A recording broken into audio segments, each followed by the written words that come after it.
In this video we'll be looking at the correct setup of your harness for a STIHL brush cutter or clearing saw.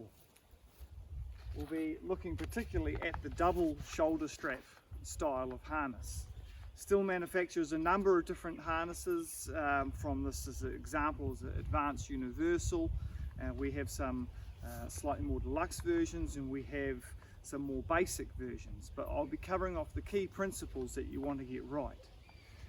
The correct setup of your harness is pretty important for the comfortable, safe, ergonomic way of working with a brush cutter. If the harness is set up incorrectly, then working with your brush cutter can be quite difficult. So, get your harness out of the bag. This one's fairly simple to set up, so place it onto your shoulders. And the key thing that you want to get right with the adjustment of the harness is that the hip pad is sitting nicely on the side of you, so it's not sitting around here, not hanging around the back.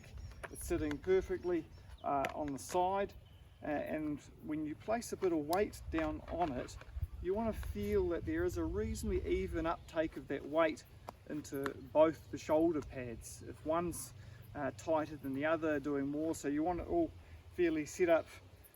If you've got things like a cord here out really long and this one's really short, or vice versa, you know something's not quite set up right. Things need to be fairly symmetrical with the way it's set up.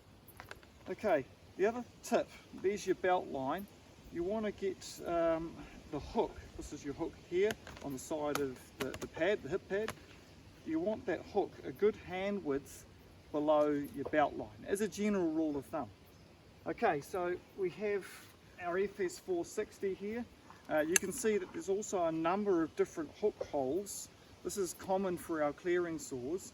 On the brush cutter bike handle configuration, you'll find it's a single hole for the hook to go through, but you can adjust it, slide it backwards and forwards. What you're wanting to achieve is a pretty good balance of the machine, so it's not motored down with the attachment up, or not hard down like this, but a reasonably decent balance. So you can see with the brush cutter clipped into place that it therefore becomes, in this particular case, fairly neutral, maybe a little bit nose heavy, but reasonably comfortable. I can hold it in position now, and I don't have to hold any real weight as such. It's all balanced fairly nicely. All I've got to do is steer it and control it, and the weight of it all is sitting nicely on the shoulder straps. If anything, I could tighten that up a little bit, just to bring that up a bit. Yep, that's feeling a little better. Again, that hook was just a little bit low, so just bring it up a little bit. Notice the position of my arms. I deliberately have the handle system here not set straight back, not straight back like that, but a little bit of a pitch forward. That's deliberate. When I'm in the operating position, I want my wrist to be in a nice neutral position. I don't want to have to twist my wrist a little bit, because with extended times of use that starts to get a little bit painful.